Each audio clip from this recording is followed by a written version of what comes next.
আজি security council ৰাষ্ট্ৰসংঘৰ যি সিকিউৰিটি কাউন্সিল আছিল এই সিকিউৰিটি কাউন্সিলত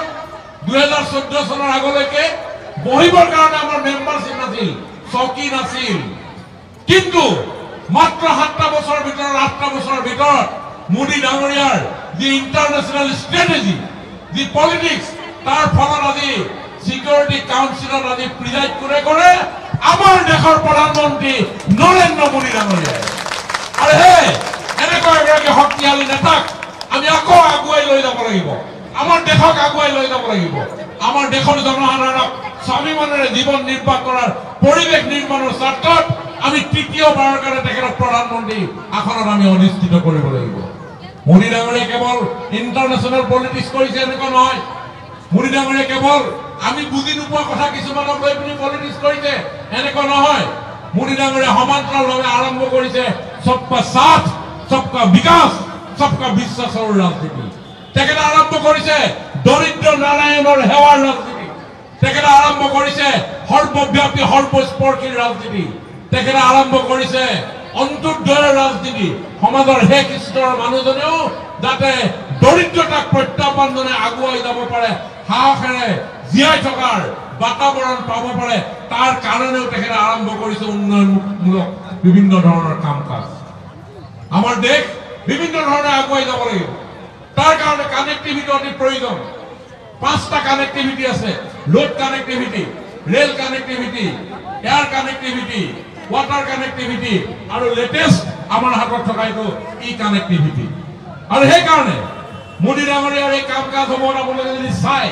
যোৱা 9.5 বছৰৰ ভিতৰত প্ৰত্যেকটো কানেক্টিভিটি ইমান ষ্ট্ৰংলি আগুৱাই গৈছে আজি কিমান হাজাৰ মই এটা ডাটাটো নাই আপোনালোকক ক'ব পৰা নাই কিমান হাজাৰ আপোনাৰ 4 লেনিং আমাৰ এই 10.5 বছৰৰ ভিতৰত আমাৰ নিৰ্মাণ হ'ল মোদী ডাঙৰীয়াই ভাৰতমালাৰ জৰিয়তে সমগ্ৰ দেশক কানেক্ট কৰিলে পূবৰ পৰা পশ্চিমলৈ উত্তৰৰ পৰা দক্ষিণলৈ এতিয়া আৰু ৰোড ট্ৰান্সপৰ্টেশনৰ কাৰণে আমাৰ বিশেষ ভাৰতবৰ্ষৰ সমস্যা নাই সমান্তৰালভাৱে তেওঁ সাগৰমালা আৰম্ভ কৰিলে আমাৰ ব্ৰহ্মপুত্ৰক ওয়াটাৰ ওয়েজ নাম্বাৰ 1 হিচাপে তেখেতে ঘোষণা কৰিছে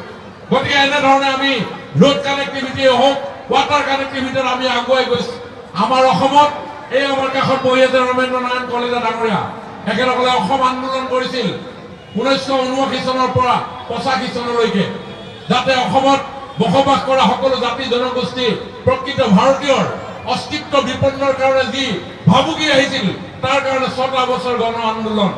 আৰু এই গণ আন্দোলনত সমগ্ৰ অসমৰ জনসাধাৰণ ওলাই আহিছিল 855 জন লোক শ্বহীদ হৈছিল হাজাৰ হাজাৰ জন পংগু হৈছিল আৰু সেই সময়ত অসমৰ চৰকাৰ কোনে কৰি আছিল হিতেশ্বৰ শইকীয়া নেতৃত্বাধীন কংগ্ৰেছ চৰকাৰে